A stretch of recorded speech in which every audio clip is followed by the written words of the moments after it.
आपण ऐकत आहात जगद्गुरु तत्वदर्शी संत रामपालजी महाराज यांच्याद्वारे लिखित पुस्तक कबीर परमेश्वर संपूर्ण. विषय: श्रीकृष्णजी यांनी ताम्रध्वजाला जिवंत केले, परंतु अभिमन्यूला का नाही करू शकले? प्रश्न: धर्मदासजी यांनी प्रश्न केला, हे परमेश्वर कबीर बंदी छोडजी, श्रीकृष्णजी यांनी राजा मोरध्वजचा मुलगा ताम्रध्वजला करवतीने मधोमध चिरले, मरण पावला. पटकन जिवंत करण्यात आले आणि करवतीचे निशाण म्हणजे चिन्ह सुद्धा नव्हते. ते भगवान देखील परमशक्तियुक्त असल्याचे सिद्ध झाले. याविषयी माझ्या शंकेचे निरसन करा.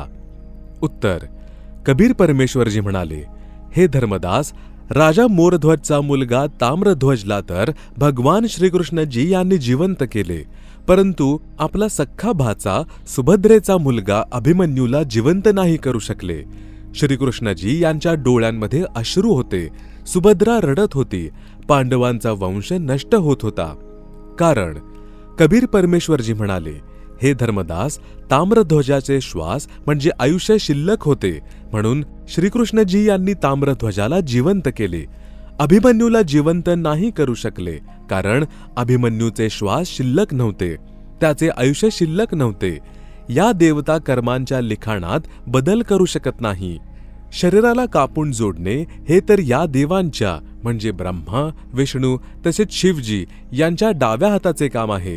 ही लीला तर जी एक जादूगार करू शकतो, कोणा व्यक्तीला मधोमध कापलेले दाखवतो, त्याला पुन्हा जिवंत करतो.